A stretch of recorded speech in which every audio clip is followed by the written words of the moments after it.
우리 앞뒤 옆분들과 인사해볼까요? 샬롬. 네, 예수님의 인사하시던 방법대로 인사해봅니다. 네, 제가 김춘익 집사님께 좀 부탁을 드려도 될까요? 우리 김춘익 집사님이 그 뒤에 앉아 계신 분 옆에 가서 같이 오늘 예배를 드려주실 수 있을까요? 네, 바로 뒷자리. 네네. 왜냐면은 이렇게 낯선 곳에 와서 혼자 예배 드리는 것처럼 외로운 게 없어요. 예, 다른 것보다. 그래서 집사님 감사합니다. 원래 집사님 자리가 거기인데 강정수 권사님도 같이 옆으로 따라가셔도 돼요. 네, 감사합니다 집사님. 네, 오늘 하나님 앞에 나와 예배드리는 모든 분들께 오늘 설교 제목대로 믿는 자의 복이 임하시기를 축원합니다. 지난주에 말씀드린 대로요, 그 어성경 구약하고 신약 24주를 모두 마치신 수료하신 목사님 사모님들이 이제 부부 동반으로 오셔가지고 월요일에 설성 반점에 가서 짜장면 한 그릇씩 드시고 저희 교회 오셔서 책거리를 잘 마쳤습니다. 그런데 황진 집사님께서 그 홍콩 속에서 따주셨다 그러더라고요. 그 오이고추인가요, 그게요? 진짜 오이만한 거예요. 막 그거를 진짜 막 한 박스를 주시고요. 또 막 체리자두까지 주시고, 아니 복숭아도 맛있는데 얼마나 풍성하게 보냈는지요. 정말 우리 성도님들 덕분에 책거리를 거하게 하게 되었습니다. 얼마나 감사한지 정말 감사드립니다. 그런데요, 사람은요, 언제 어디서 어떻게 만날지 모르겠더라고요. 왜냐면 지난주에 오신 부부가 3팀이 오셨고요. 목사님 사모님들, 그리고 이제 여자 목사님 이렇게 오셨는데요. 식사를 서로 식사비를 내시겠다고 막 실갱이를 하시는 거예요. 그런데 서로 막 그러고 있는데 거기서 딱 평정을 시키신 분이 있으셨어요. 그게 누구시냐면요. 제가 30년 전이에요. 30년 전에 동수원 사거리, 동수원에서 가장 큰 사거리가 동수원 사거리거든요. 그래서 피아노 학원을 크게 했었어요. 그래서 2층에는 시편 음악학원 이래가지고 2층에는 제가 다 쓰고요. 3층에는 창세기 미술학원 그래가지고 지금 제주도에 있는 막내 동생이 거기서 미술학원을 그렇게 크게 했었어요. 한 층당 60평이 넘었으니까 굉장히 큰 학원이죠.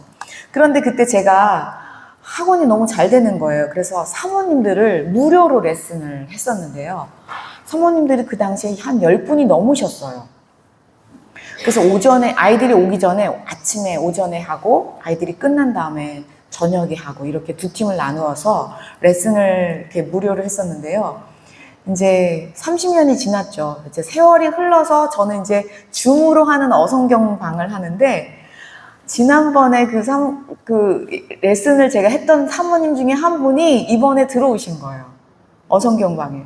그래가지고 그 사모님은 저를 못 알아보시더라고요. 당연히죠. 30년 전인데. 근데 저는 알아보겠는 거예요. 제가 레슨한 학생이잖아요. 제가 옛날 얘기를 컴퓨터 안에서 막 했더니 그분이 깜짝 놀라시는 거예요. 와, 어떻게 이런 일이 있어요? 그러면서 그 사모님은 지금 평택에서 25년 정도 되셨대요. 목회하신 지, 목사님하고요. 그래가지고 막 컴퓨터 화면으로 보면서도 얼마나 반갑던지 정말 너무 반가운 거예요. 근데 그 사모님이 목사님과 함께 이번에 오신 거예요. 그래서 막 너도 나도 밥 사겠다고 할 때 오늘은 30년 전 제자가 밥을 사겠습니다. 이러니까 다른 분들이 네! 라고 이렇게 평정이 이루어졌어요. 정말 놀랍고 기쁘고 반가운 시간이었어요. 주님이 하셨어요. 그러니까 30년 후에 우리가 언제 어디서 어떻게 만날지 모릅니다. 그러니까 옆 사람에게 잘 하셔야 됩니다. 그래서 제가 김춘희 집사님을 좀 자리를 옮겨드렸어요. 옆 사람에게 서로 부탁해 볼까요? 옆 사람에게 잘 부탁드립니다. 인사해볼까요? 잘 부탁드립니다. 네, 어떻게 어디서 만날지 모릅니다. 저도 좀 잘 부탁드립니다.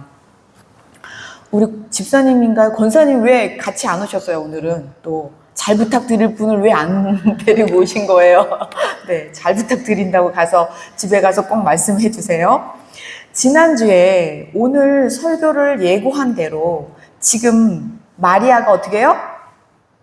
마리아가 엄청 달려가고 있는 거예요. 김현수 집사님 감사합니다. 와, 역시 우리 김현수 집사님이세요. 네. 막 지금 달려가고 있어요. 누가요? 마리아가. 누구네로요? 엘리사벳 집으로요. 막 달려가고 있는데 여러분 문제가 있어요. 문제가. 무슨 문제냐면요. 이런 문제예요. PPT를 볼게요. 마리아가 살던 동네는요. 갈릴리 나사렛이란 말이에요. 갈릴리는 어디 쪽에 있어요? 맨 북쪽에 있단 말이에요. 그런데 이 사가랴, 엘리사벳 집은 어디예요? 유대 땅이란 말이에요. 예루살렘 밑에 동네예요. 그러니까 어떻게 해요? 남쪽이에요. 최소한 거리가요. 150km가 넘는 곳이에요. 장난이 아니에요. 우리는 옆 동네 갈 줄 알았죠.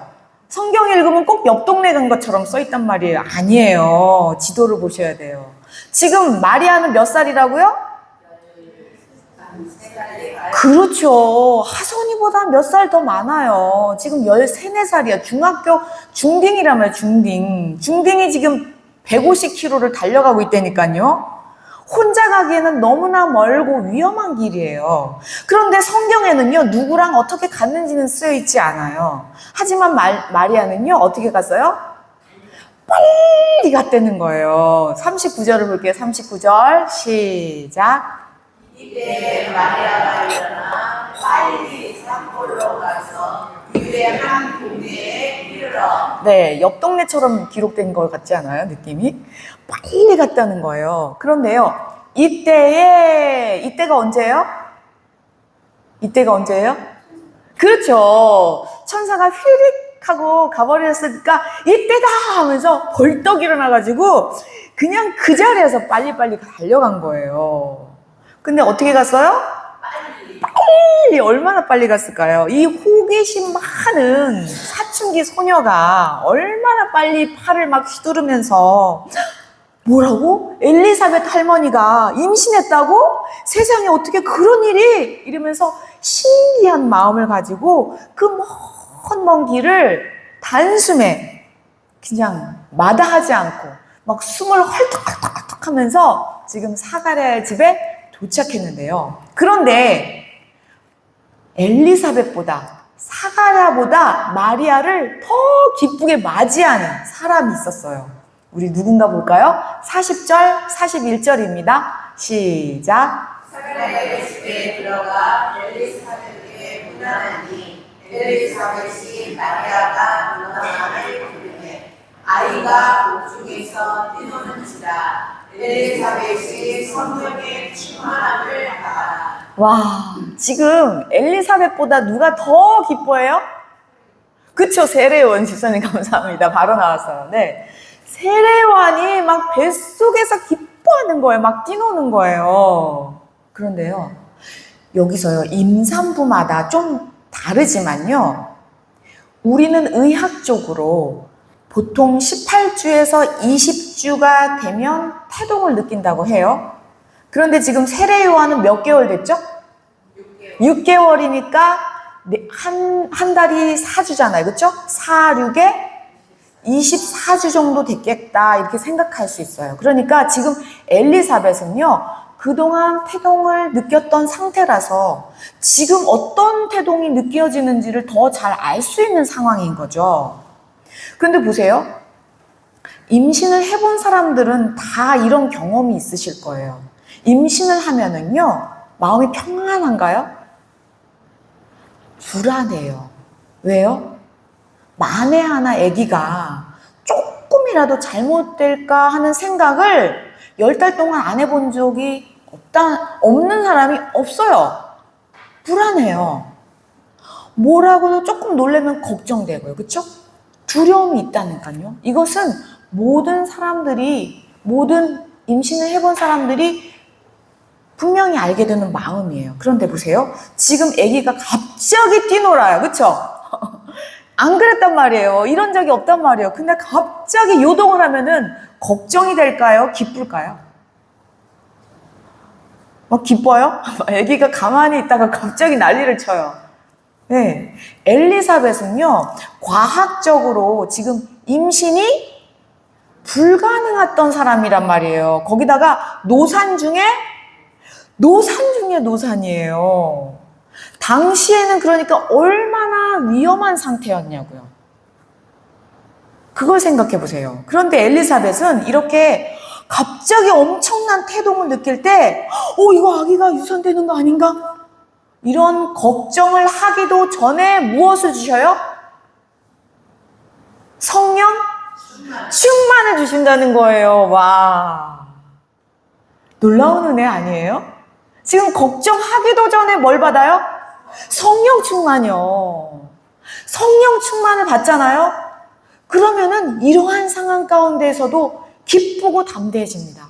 왜요? 그건 주님이 하시는 거니까요. 지금 아기가 어떻게 될까 걱정되는 게 아니에요. 성령 충만 받으면 어떤 상태에서도 기뻐할 수 있다니까요. 이거를 보여주는 장면이 또 이 장면이에요. 지금 엘리사벳은 뭐를 충만 받았어요? 성령 충만 받은 거예요. 아기 걱정이 돼요? 그러니까 아기 걱정이 아니에요. 지금 너무 기쁜 거예요. 그래서요, 하나님은요, 먼저 엘리사벳에게 뭐를 충만하게 하셨다고요? 성령을 먼저 부어주셨다는 거예요. 그러니까 엘리사벳이요, 이런 예언을 하는 거예요. 볼까요? 42절 읽어볼게요. 시작. 큰 소리로 불러 이르되 여자 중에 내가 복이 있으며 내 태중의 아이도 복이 있도다. 무슨 소리를 불러요? 큰 소리요. 아니, 지금 마리아가 멀리 떨어져 있어요? 마리아가 지금 얼싸좋다 손잡고 있는데 지금 무슨 소리요? 아니, 큰 소리요. 아니, 바로 앞에 있는데 아니, 왜 이렇게 큰 소리로 부르나. 네, 존귀하신 여러분, 이것은요 엄청난 선언이고 어마어마하게 큰 예언이기 때문에 엘리사벳이 큰 소리로 말하는 이유는요, 마리아에게만 들리는 것이 아니라 온 인류에게 선포하는 내용이었습니다. 이건 좀 다른 내용이지만요, 우리 교회는 감사하게도 기도회를 쉬지 않고 하고 있어요. 코로나 전인 예전에 7년이나 8년 전에는요, 막 11분에서 15분까지 새벽 기도를 드렸죠. 그때는 새벽 기도를 그렇게 드렸단 말이에요. 그런데 아프리카에 가신 김태현 선교사님이요, 야, 어떻게 하면은 기도팀이 한 명이라도 더 올 수 있을까? 그래가지고요, 한 분이라도 더 오게 하려고 새벽 기도회를 어디 기도회로요? 저녁 기도회로 바꿨어요, 시간을. 한 분이라도 더 오게 하려고. 그래서 지금 7, 8년 전부터는 새벽 예배가 아니고 무슨 예배요? 저녁 기도회를 지금 계속 드리고 있어요. 그런데 우리가 보통 기도회를 할 때요, 이제 기도회를 시작할 때 어떻게 해요? 주여 삼창을 하잖아요. 그쵸? 그럼 우리가 주여 외칠 때 큰 소리로 외칠까요? 작은 소리로 외칠까요? 네, 큰 소리로 외칩니다. 주여 막 이렇게 하면서 해요. 아니, 하나님이 못 들으실까봐 우리가 큰 소리로 외치나요? 예? 왜 그럼 그렇게 큰 소리로 막 질러가면서 이제 막 기도를 하는 거예요? 왜냐면 우리가 육체를 가졌기 때문에요. 이 육체를 뚫어야 되는 거예요. 육체를 깨야 되는 거예요. 나의 생각을 깨고 주님께 집중하려고 그렇게 쭉 하는 거예요. 하나님, 저의 연약함을 좀 불쌍히 여겨주세요. 하나님, 저희를 긍휼을 베풀어 주세요. 이런 간절함으로 주여 삼창을 하고 기도하는 거예요. 네. 보세요. 그런데 지금 엘리사벳도 바로 앞에 마리아 한 명을 두고 왜 이렇게 큰 소리로 외쳐요? 지금 엘리사벳은요, 성령 충만 받았단 말이에요. 하나님이 하시는 일이 마리아를 통해서 온 인류에게 어떻게 기쁨으로 전달될까? 이것을 내다봤기 때문에 너무 기쁜 거예요. 그래서 지금 큰 소리로 선포하면서 이렇게 예언하는 것을 볼 수가 있습니다. 그러면서요, 엘리사벳은 큰 소리로 뭐예요? 여자 중에 내가 복이 있다. 지난번에도 말씀드렸지만요, 바로 이 부분이요, 하나님이 최초에 인간들에게 말씀하신 오리지널 가스펠이에요. 이게 인류 최초의 복음이라는 거예요. 하나님께서요, 인류를 위해서요, 최초로 하신 예언의 약속의 말씀이 있어요. 그게 창세기 3장 15절이거든요. 그 장면을 지금 이루는 것이기 때문에 엘리사벳은 큰 소리로 외치는 거예요. 그래서 우린 여기서 창세기 3장 15절 한번 보기를 원해요. 같이 한번 읽어보겠습니다. 시작. 내가 너로 여자와 원수가 되게 하고 내 후손도 여자의 후손과 원수가 되게 하리니 여자의 후손은 내 머리를 상하게 할 것이요 너는 그의 발꿈치를 상하게 할 것이니라 하시고. 아멘. 아멘이에요. 여자의 후손은 내 머리를 어떻게 해요? 상하게 해요. 이것은 하나님이 처음으로 직접 인류에게 예언하신 여자의 후손이 원수를 죽인다는 정말 놀라운 예언인 거예요. 여자의 후손이요. 그런데 지금 그 여자가 누구예요? 마리아요. 그것을 누가 보고 있어요? 엘리사벳이요. 그러니까 얼마나 기뻐요. 그 여자가 나의 친척 마리아였다니. 이 놀라운 말씀이 지금 이루어지고 있다니. 정말 이 예언이 이루어지는 것을 보고 막 성령이 충만한 이 엘리사벳은 기뻐하는 거예요. 그래서 엘리사벳은 큰 소리로 여자 중에 내가 복이 있다 선포하는 거죠. 그래서 여기서 우리는요, 복이라는 단어에 유의해야 합니다. 왜냐하면 우리는 보통 복 하면은 일단 어떤 생각이 먼저 드시나요? 그쵸, 물질의 복, 그쵸. 그럼 보통 세상에서는 복을 보고 뭐라 그래요? 잘 먹고 잘 사는 거. 북이 영화 아니겠어요? 네, 우리 사업이 좀 잘 됐으면 좋겠어요. 그쵸? 건강했으면 좋겠어요. 아멘이죠. 네. 그런데 또 있어요. 뭐 자녀가 잘 되는 거. 그쵸? 입신양명했으면 좋겠다 이거죠. 이게 무슨 복이에요? 세상에서 보편적으로 말하고 있는 복이에요. 그런데요, 지금 여기서 하나님이 말하는 복은 다른 복이라는 거예요. 우리가 이 복에 대한 정확한 인식을 해야 합니다. 다시 말해서요, 하나님이 원하시는 복은요, 영혼에 있습니다. 그러니까 영혼 구원이 가장 큰 복인 거예요. 왜냐면 우리 인간들은요, 그냥 놔두면 저절로 지옥 가게 되거든요. 여러분, 옆 사람에게 좀 말할까요? 그냥 두면 저절로 지옥 갑니다. 네, 옆 분들에게 다시 한번 얘기해. 굉장히 중요합니다. 다시 한번요. 시작. 그냥 두면 저절로 지옥 갑니다. 이게요, 심각한 문제예요, 여러분. 그런데 인간인 우리는요, 이것을 느끼지 못해요. 제대로 알지를 못해요. 인식이 안 돼요. 그리고요, 예수 천당 불신 지옥 이런 거요, 믿고 싶지 않아요. 그냥 나대로 냅두기를 원해요. 그냥 나대로 살기를 원해요. 그냥 놔두면 저절로 지옥 간다니까요, 정말. 근데 이 모든 것을 아시는 분은 누구밖에 없어요? 하나님밖에 없어요. 그냥 놔두면 지옥 가게 된다, 이것을 아는 분은 하나님밖에 없다니까요. 인간은 몰라요. 그래서 하나님은요, 우리를 그냥 놔두면 안 되니까. 의인은 없나니?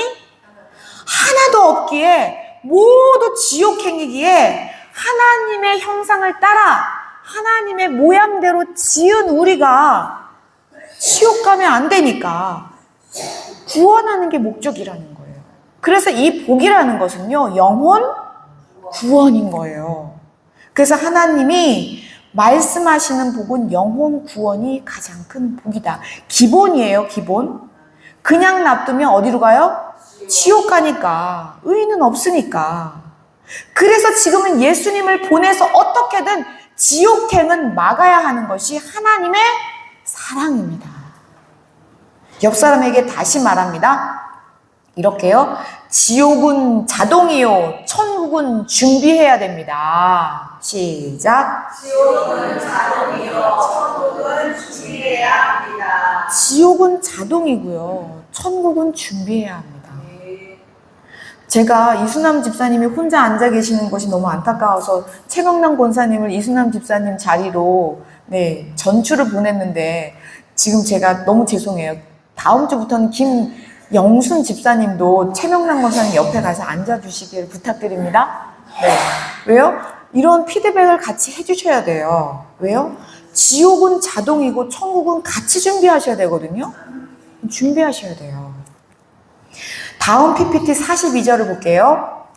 그래서요, 하나님이 창세기에서 약속하신 것을 지금 마리아를 통해서 이루고 있으니 지금 성령 충만한 엘리사벳이 그것을 보면서 여자 중에 내가 복이 있다 선포하면서요, 엘리사벳은 두 번째 복을 선포해. 뭐요? 내 태중의 아이도 복이 있도다. 하나님의 구원을 확실하게 몇 번이요? 두 번이나 더블로 체크하고 있는 거예요, 지금. 두 번이나 그 복을 선포합니다. 존귀하신 여러분, 오늘 영혼 구원 예배예요. 영혼 구원 예배는 그냥 한 달에 한 번 뭐 나와서 발표하고 예배드리는 이런 게 아니에요. 영혼 구원은요, 하나님이 태초에 창세기 3장 15절에 계획해 놓으신 하나님의 복입니다. 이 땅에서 아무리 잘 먹고 잘 살고 입심양면을 해도요, 세상 위에서 아무리 자기의 이름을 떨쳐도 영혼 구원 받지 않으면 영영 형벌이에요. 천국은 반드시 준비가 되어야만 갈 수 있거든요. 그냥 가는 법이 없어요. 천국 준비 제대로 하시는 저와 여러분 되시길 축원합니다. 다시 본문으로 가서 이렇게 성령이 충만한 엘리사벳은요, 모든 상황을 정확하게 꿰뚫고 이렇게 찬미합니다. 43절, 44절 같이 읽어보겠습니다. 시작. 내 주의 어머니가 내게 나오니 이 어찌 된 일인가. 보라, 내 문하는 소리가 내 귀에 들릴 때 아이가 내 목 중에서 기쁨으로 뛰어날 거다. 엘리사벳이 첫 번째 떼는 단어가 뭐예요? 내 주. 내 주래요. 누구 보고요? 예수님이 지금 태어났어요? 아직 태어나지도 않은 예수님께요, 내 주라고 고백해요. 놀랍지 않아요, 여러분? 존귀하신 여러분, 이 부분이 굉장히 중요하기 때문에 집중하셔야 돼요. 우리가요, 성령 충만을 받는다고 하는 그런 말을 많이 하잖아요. 그렇죠? 그럼 성령 충만을 받으면 어떤 현상이 일어날까요? 막 성령 집회 간다 그러면 뭐예요? 막 방언을 하고, 그렇죠? 막 어떤 사람들은 막 쓰러지기도 하고 넘어지기도 하고 막 병고침도 있고 그런단 말이죠. 이게 틀렸다는 게 아니라 이럴 수 있어요. 어떤 현상이 일어날 수 있어요. 그런데요, 진짜 성령 충만은 뭐냐면요, 제일 중요한 예수님을 알게 하십니다. 예수님이 어떤 분인지를 알게 하시는 게 성령 충만이에요.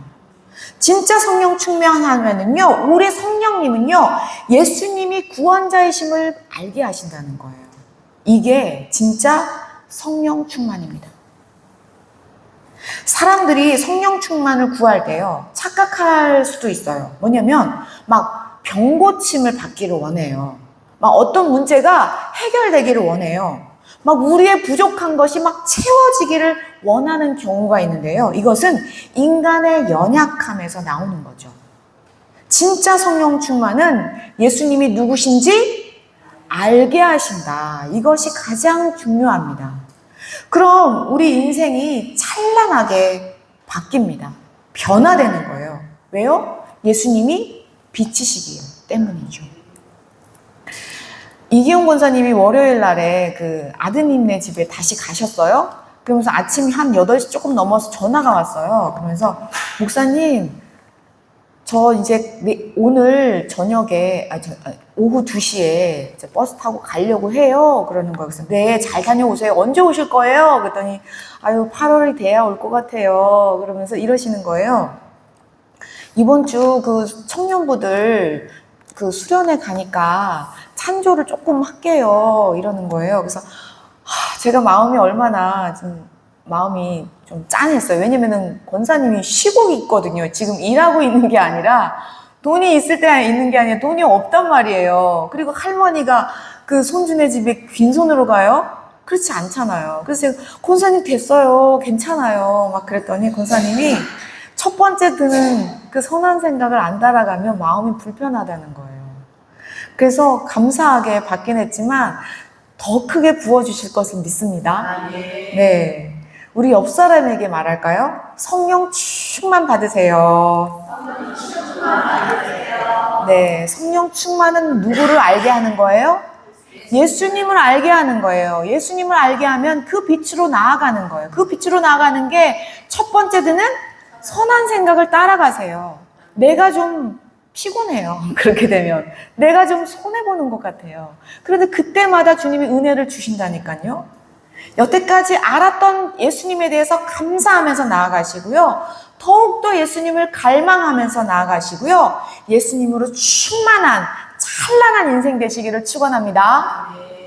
다시 본문으로 가서요. 그런데 지금 마리아는요. 임신한 지 얼마나 됐어요? 일주일도 안 됐단 말이에요. 지금 사가랴, 그쵸? 사가랴 사건 다음에 바로 팔을 휘두르고 나타났는데, 아니요, 죄송해요. 그 수태고지를 받고 바로 팔을 휘두르고 나타났는데, 지금 일주일도 안 됐단 말이에요. 150km를 헐떡거리고 달려왔잖아요. 그러니 지금 뱃속에 태동 고사하고 지금 자궁의 점이 딱 찍힌 정도라고 밖에 볼 수가 없죠. 그런데 엘리사벳은 그 점 찍힌 것을 보고 뭐라 그래요? 네, 주여. 와, 이게 바로 성령 충만이에요. 보세요. 왜 이게 성령 충만이냐면요. 예수님이 나중에 이제 잘하셔가지고 공생의 기간에 얼마나 많은 기적을 일으켜요. 수많은 병자를 고치잖아요. 그런데 이 사람들은 내 주라고 그때 고백하지도 않고 오히려 예수님을 십자가에 못 박힙니다.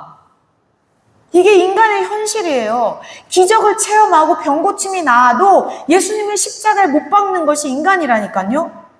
그런데 지금 엘리사벳은 성령의 충만함을 받으니까 지금 점 찍힌 예수님을 보고도 뭐예요? 네, 주여 이렇게 고백한다니까요. 와, 이것이 바로 성령 충만인 거예요. 그런데 44절 보니까요. 그뿐만이 아니라 보라, 뭐예요? 보라 이러면서요. 내 무난하는 소리. 마리아가 왔다는 거죠. 너가 들어왔을 때 내 귀에 들을 때에 아기가 복중에 기쁨으로 뛰놀았도다. 엘리사벳이 이러는 거예요. 마리아, 마리아, 빨리 와봐, 빨리 와봐.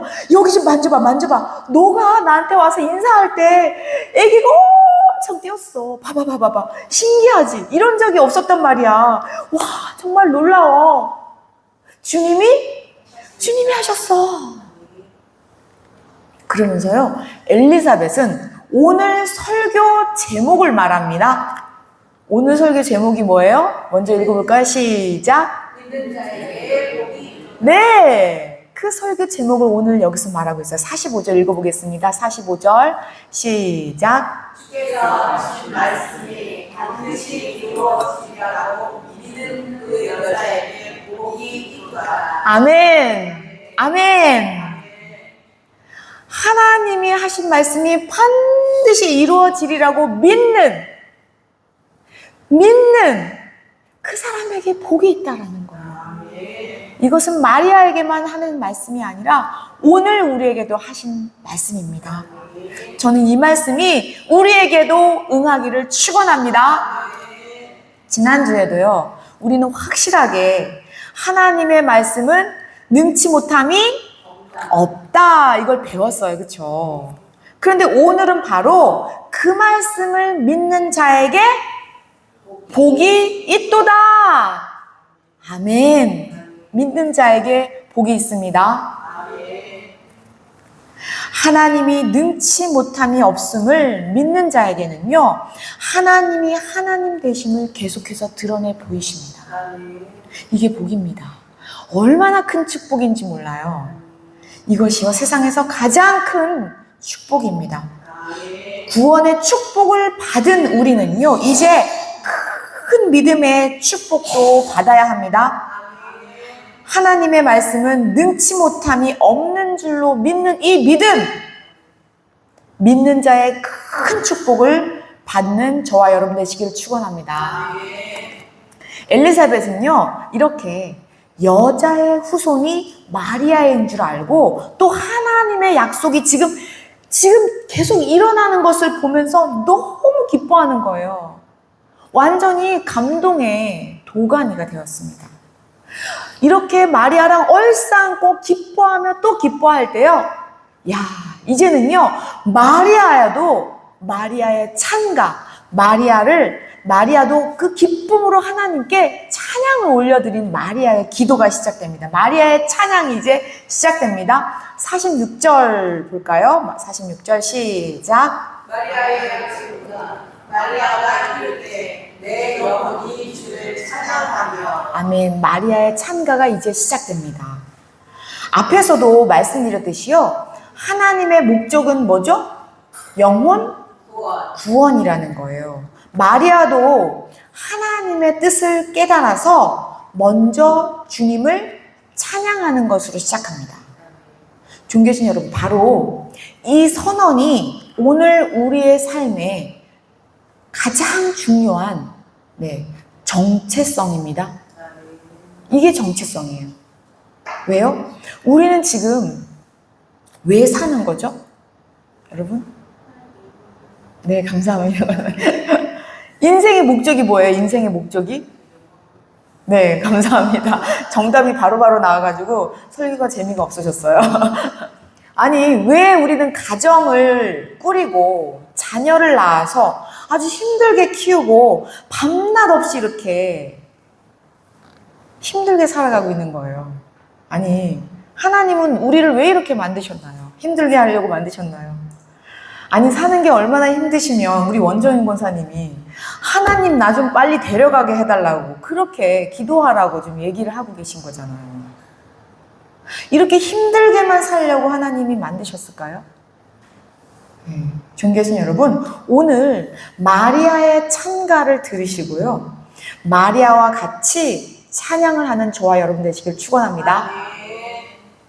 이미 정답이 다 나왔지만요, 우리의 인생의 목적은 지금 마리아가 말한 그대로예요. 우리 집사님들이 말씀하신 그대로예요.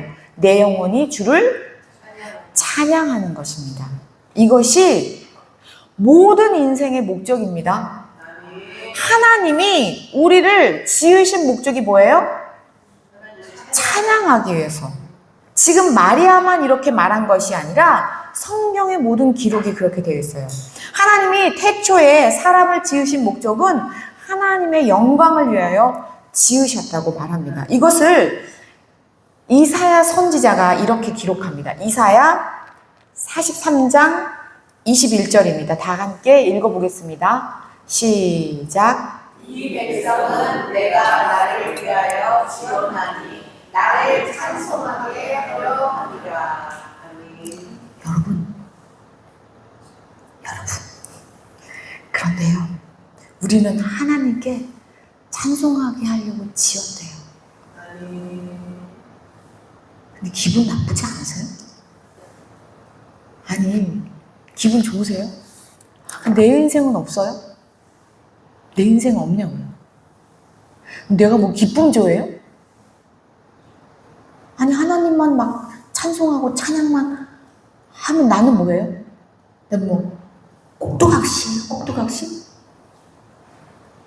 그런 생각 안 드세요? 전 어렸을 때 많이 해봤는데 너무 힘들어가지고, 엄마 아빠 집에 사는 게 너무 힘들어가지고. 존귀하신 여러분, 우리는요, 이 부분에 대해서 명확히 인식해야 합니다. 이게 굉장히 제일 중요한 부분이에요. 왜냐면 정체성을 가르는 거거든요. 왜냐면 하나님은 하나님의 영광을 위해서 우리를 만드셨는데 그게 하나님을 찬양하는 게 인간의 목적이라면 오늘 내가 사는 이유가 기분 나쁘지 않냐고요. 다 행복하셔요? 기분 좋으세요? 그럼 내 인생은 없냐고요. 하나님한테 그냥 노래만 하고 찬양만 하게 나를 지었다는데 기분 좋으시냐고요. 존귀하신 여러분, 그래서 우리는요 하나님께 영광을 올려드리고 하나님을 찬양하는 게 뭔지를 더 분명하게 알아야 합니다. 제가 지난번에도 몇 번이나 비유로 말씀을 드렸어요. 비근한 예를 들어서요. 지난주에 그 김태현 집사님, 그 제주도에 사는 제 막내 동생이에요. 근데 그 딸이, 그러니까 제 조카죠. 갑자기 연락이 온 거예요. 이번에 숙명여대 대학원에서 이제 미술교육과를 졸업하거든요. 근데 이제 이번에 졸업 논문 우수상을 받았대요. 근데 지금 이 우수 상금이 좀 특별하니까 이 11조를 저희 교회에다가 하고 싶다는 거예요. 그래서 제가 얼만데? 얼만데 그래? 그랬더니요 100만 원을 받았대요. 와, 우수상 하나가 100만 원이랑, 오, 그래? 그런데요 너무 기특한 거예요. 이 마음, 이렇게 생각을 가지고 있다는 게 너무 기특한 거예요. 청년이잖아요 지금. 얼마나 특별해요. 그래서 와, 예진아, 너 도대체 누구를 닮아서 그렇게 뛰어나냐? 그랬을 때 만약에 제 동생이 옆에 있었다고 하면 예진이가 만약에 제가 엄마를 닮아서 좀 제가 뛰어나요. 그러면 제 동생이 어떻게 해요? 제 동생 쓰러집니다. 쓰러지는 거예요. 이거예요, 이거. 이게 영광인 거예요. 뭐예요? 우리는 하나님의 형상 따라, 하나님의 모양대로 형상 따라 지은 바 됐잖아요. 그래서 우리가 이러는 거예요. 저는 하나님 닮았어요. 얼마나 하나님이 기뻐하시면. 이게 쓰러지는 거예요, 쓰러지는 거예요. 제가 지난번에도 말씀드렸잖아요. 지금 홍순영 권사님이 유리 전화 받고 나가신 것 같아요. 유리가 너무너무 기특하고 똑똑해요. 누구 닮았는데? 할머니 닮아서요. 그러면 홍순영 권사님 어떻게 해요? 쓰러지죠. 하선이가 피아노를 너무 잘 쳐요. 하선아, 너 음악성은 누구 닮았는데? 할머니 닮아서요. 그럼 어떻게 해요? 강인혜 권사님이 그냥 쓰러집니다. 이든이는 뭐 뒷짐지고 걷는 게, 야, 할아버지 닮았어. 이영훈 권사님 그냥 입이 귀에 걸려요. 뭐 이든이가 뭐 했어요? 존재 자체가 귀엽고 이쁘고 어떻게 할 줄을 모르는 것이, 그것이 하나님과 우리와의 관계라니까요. 이것이 찬양이고 이것이 영광이에요. 다른 것이 아니라니까요. 그냥 너 누구 닮아서 그러니? 주님이요, 하나님이요. 이것이 찬양인 줄로 믿습니다. 우리가 찬양합니다, 하나님을 영광 돌립니다, 이런 것은 하나님이 우리 안에 계신 것을 반사해내는 거예요. 드러내는 거예요. 이 드러내는 태도를 보고 예배라고 합니다. 하나님은 우리를 만드실 때 이런 관계를 원하셨던 거죠. 유림아, 유림이는 왜 그렇게 예쁘니? 저 좀 하나님 닮았잖아요? 준서봐, 너는 어쩜 그렇게 성실하냐, 준서봐. 제가 좀 하나님 닮은 것 같아요. 세나야, 너 어쩜 그렇게 재능이 뚝뚝 떨어지니? 서로 재능이 많아서 막 세나를 서로 스카우트 해가려고 그럽니다. 저 하나님 거잖아요. 유정아, 너는 어쩜 그렇게 똑똑한데 센스까지 있니? 센스가 얼마나 좋은지 몰라요. 하나님이 지혜 주셨잖아요. 아멘. 존귀하신 여러분, 이것이 찬양이에요. 이것이 예배예요. 이게 우리의 인생의 목적이라니까요. 인생의 목적이 너무 아름답지 않아요? 이것이 먼저 영혼을 다해서 주님을 찬양하는 거예요. 하나님이 이것을 가장 기뻐하십니다. 마리아는 먼저 이렇게 내 영혼이 주를 찬양한다고 선언합니다. 인생의 목적을 말합니다. 그러면서요 47절 이렇게 찬양합니다. 마리아의 찬양이 계속 이어집니다. 볼까요? 47절 시작. 내 마음이 하나님 내 구주를 기뻐하였으니. 아멘. 인생의 목적이 내 영혼이, 그렇죠? 영혼이 하나님을 찬양하는 것이라면 이제 두 번째는 뭐요? 내 마음이 주님으로 기뻐한다는 거예요. 우리는 영혼 육으로 지어졌잖아요. 우리 몸이, 그렇죠? 그러니까 인생의 목적은 내 영혼이 주님을 찬양하고 더 나아가서는 내 마음이 주님으로 기뻐한다는 거예요. 우리가요, 하나님을 진짜 알면 찬양할 수밖에 없습니다. 우리의 입술에 찬양이 왜 끊어졌어요? 하나님을 모르기 때문이에요. 우리가 하나님을 알면요, 기쁨을 이기지 못해요. 우리가 기쁨이 왜 사라진 거예요? 우리가 하나님을 알지 못했기 때문이에요. 하나님을 알면 알수록 기쁨이 넘칩니다. 하나님을 찬양하며 기쁨 넘치는 인생 되기를 축원합니다.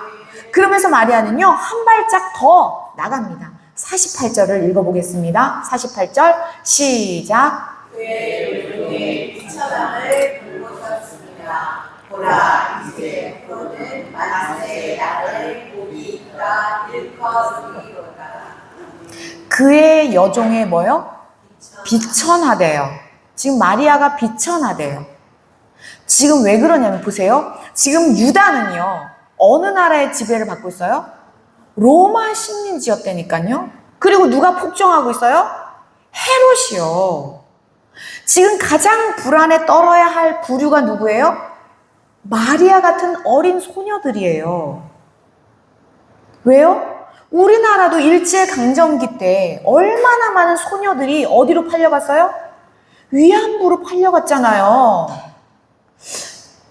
그 당시에 예수님 당시에 왜 그렇게 창녀가 많았는데요? 예수님 당시에 왜 그렇게 세리가 많았냐고요. 유대 소녀로 태어난 것 자체가 이 양육강식의 시대에 너무너무나 불운한 거죠. 자기는 비천한 거예요.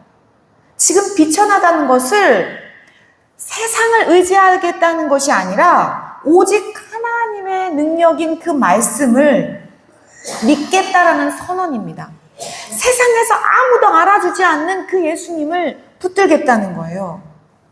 아무도 돌보지 않지만 하나님의 말씀을 믿고 나아가겠다는 자기 현실은 비천하지만 마리아는요, 그러나 이렇게 선언하죠.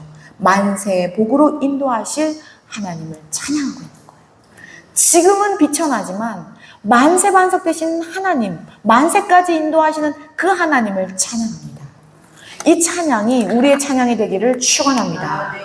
왜냐하면 예수님을 영접한 우리, 예수님을 모신 우리도 마리아와 같은 찬양이, 입술의 고백이 있어야 하기 때문이죠. 이렇게 예수님을 통해서 구원을 베푸실 하나님을 또 마리아는 계속해서 찬양해서 나갑니다. 49절, 50절입니다. 읽어보겠습니다. 시작. 능하신 이가 큰 일을 내게 행하셨으니 그 이름이 거룩하시며 긍휼하시니 그와 자에게 대대로 이르는도다. 아멘, 아멘. 하나님의 말씀이 능치 못함을 자랑하는 거예요. 자랑하는 거예요. 그냥 믿고만 있는 것이 아니라 높이 찬양하는 거예요. 그러면서요, 마리아는요, 성령 충만함으로 예수님의, 지금 점 찍힌 예수님의 구원 사역까지 구체적으로 찬양합니다. 놀라운 말씀이에요. 51절, 52절입니다. 시작. 그의 팔로 힘을 보이사 마음의 생각이 평안한 자들을 흩으셨고 권세 있는 자를 그 위에서 내리시셨으며 비천한 자를 높이셨고. 아멘. 예수님의 팔이 어디에 못 박혔어요? 십자가예요. 그러나 그 팔이 힘은 교만한 자를 어떻게 해요? 흩으셨다는 말씀하십니다. 가장 큰 겸손, 죽음의 겸손, 희생의 겸손으로 하나님보다 위에 있다라는 그 모든 인류의 교만을 흩으십니다. 권세 있는 자들을 오히려 부끄럽게 하십니다.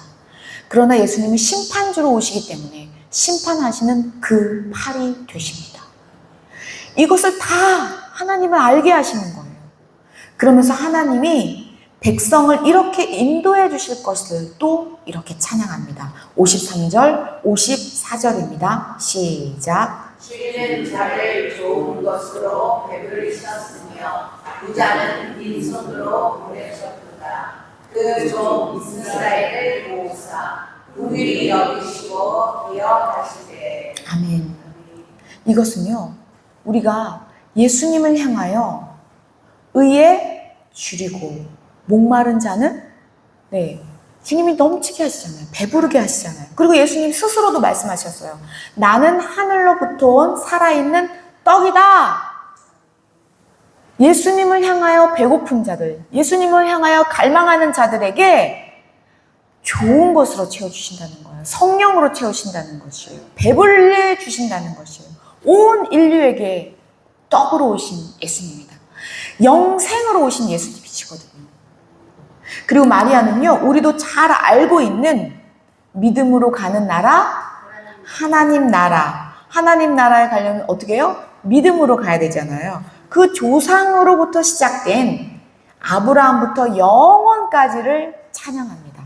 정말 놀라운 마리아의 고백인데요. 이것은 성령 충만하기 때문에 하게 하신 하나님의 은혜예요. 마리아가 무슨 지혜가 있어서 이런 말을 하겠어요. 그렇죠? 네. 55절, 56절입니다. 시작. 우리 조상에게 말씀하신 것과 같이 아브라함과 그 자손에게 영원히 하시리로다 하니라.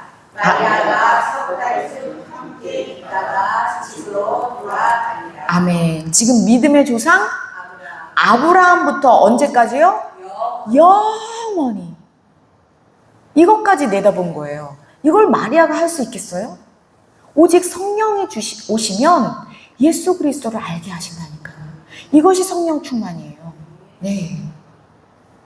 그런데 여기서 몇 달쯤 있었대요, 마리아가? 석 달이요. 그런데 마리아가 엘리사벳에게 도착할 때는 몇 개월이었었죠? 그 엘리사벳이. 그렇죠. 엘리사벳이 6개월이면 지금 석 달 있으면 몇 개월 됐어요? 네. 그러니까 좀 있으면 뭐예요? 출산할 때가 될 때까지도 집에 갈 줄을 모르겠는 거예요. 여기가 천국 같은 거예요. 너무 기쁜 거예요. 오늘도 찬양하고 내일도 기뻐하고 오늘도 감사하고 내일도 성축하고 이래도 시간이 어떻게 가는지 몰라요. 어떻게 집에 가야 되는데 배는 점점 불러오고요. 그런데요, 이런 말이 있어요. 보통 여자들 셋이 모이면 그 왜 그런데요?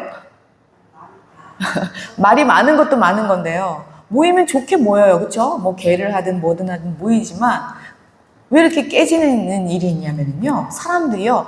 이야기를 할 때 딱 두 가지를 이야기한대요. 첫 번째는 뭐 한대요? 자랑합니다. 돌려가면서 자랑해요. 이렇게 직접적으로 자랑 못하니까 누구는 나는 이런 사람이야. 내 손주가 이래서 그 손주 자랑이 누구예요? 내 자랑이잖아요. 돌려가면서 내 자랑이에요. 내 자랑. 보세요. 한번 사람들하고 얘기할 때 한번 이를 생각하고 보세요. 첫 번째는 누구 자랑? 내 자랑이 바빠요. 두 번째는요? 남 흉보입니다. 그래서 깨지는 거예요. 사이도 깨지고 좋게 만났다가 기분 나쁘게 헤어지는 게 인간사예요. 왜요? 다 쇳덩어리이기 때문에 누구 자랑하고 싶어요? 자기 자랑에 거품 물어요. 이거 끝나면 뭐예요? 입가심으로 남의 흉을 본다니까요. 이게 현실이에요, 여러분. 그래서 지금 엘리사벳과 마리아는 몇 달 동안요? 3달 동안이나 하나님을 찬양하고 하나님을 기뻐하고 성령 충만한 가운데 서로 얼싸안고 즐거워한다는 거죠. 그리고 전능하신 하나님의 말씀은 정말 능치 못함이 없다. 그것을 확인하잖아요. 서로 뱃속에서. 얼마나 기뻐요. 그래서 오늘 설교 제목을 다시 한번 읽어봅니다. 설교 제목이요. 시작. 믿는 자에게 복이 있도다. 아멘. 큰 복을 누립니다. 믿는 자의 복이에요, 이게. 믿는 자의 복이에요. 존귀하신 여러분, 오늘 영혼구원 예배예요. 오늘 이 말씀의 영혼구원의 목적은 뭐예요? 네, 영혼구원의, 죄송합니다. 오늘 이 말씀 속에요. 영혼구원의 목적과 그 방향과 결과 모두가 들어있습니다. 교회의 목적이 뭐예요? 영혼구원하여 제자 만드는 것이잖아요. 그런데 그 전에 가장 핵심적인 게 뭐예요? 하나님이 왜 우리를 창조하셨나? 그것을 아는 것이잖아요. 왜 창조하셨어요? 그렇죠. 찬양 돌려드리기 위해서, 영광 올려드리기 위해서. 하나님을 찬양하는 게, 하나님께 영광 돌리는 것이 인생의 목적이라는 거예요. 그런데 이것이 자존심 상하거나 기분 나쁜 일이 아니라는 거예요. 그냥 기쁨조가 아니라는 거죠. 하나님의 형상 따라 하나님의 모양대로 지음받은 것을 주님이 하셨어요 라고 하는 것이 찬송이다. 영광이다. 이것을 드러내는 것이 예배다. 그래서 영혼 구원, 우리의 영혼의, 그래서 영혼 구원은요, 우리의 영혼이 이 주님이 하셨다라는 것을 고백하는 거예요. 하나님을 찬양하게 되는 것이 인간의 최종 정체성이에요. 목적이에요. 다윗도 선언하잖아요. 시편에서 호흡이 있는 자마다 여호와를 찬양할지어다 하고 시편 150편에 정확하게 그렇게 끝 마무리를 하고 있잖아요.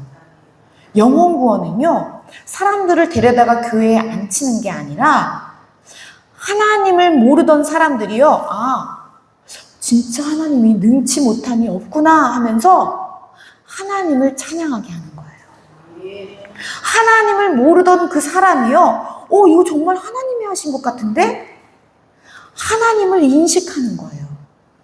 또 하나님과 아무런 상관이 없이 그렇게 살았던 사람이 이거 진짜, 이거는 사람이 하는 것 같지 않아. 이건 진짜 하나님이 하는 것 같아. 찬양하는 것입니다.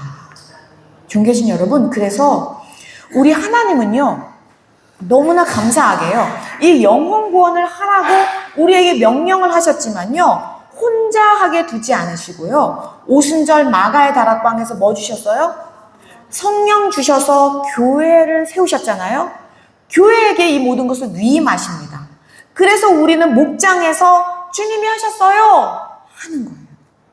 그래서요, 마치 우리는요, 목장이 엘리사벳하고 마리아가 함께 얼싸안고 주님을 찬양하는 거예요. 하나님이 하셨음을 기뻐하는 거예요. 하나님의 말씀이 능치 못함이 없음을 찬송하는 것이 목장에서 하는 거예요. 그래서 그것을 믿는 자가 큰 복을 누리게 하는 것입니다. 그런데 문제가 생겼어요. 문제가 있어요. 지금 보세요. 엘리사벳하고 마리아가 이렇게 몇 달 동안요? 3달 동안 막 성령 충만한 축제잖아요. 찬양하고 기뻐하는데요. 바로 옆에 있는데 한마디도 못하는 사람이 있네요. 누굴까요? 그렇죠. 사가랴. 이 불쌍한 사가랴 어떡해요. 네. 이 사가랴가요, 언제 말을 할 수 있을까요? 네. 그것은 다음 주를 기대해 보시면 됩니다. 지금 한마디도 사가랴가 말을 못하고 있어요. 지금 몇 개월 동안요? 9개월 동안 말을 못하고 있습니다. 그러나 여러분, 일주일만 참으세요. 다음 주에 사가랴가 어떻게 입을 열고 어떻게 주님을 찬양하는지 사가랴의 예언도 꼭 짚고 넘어가야 합니다.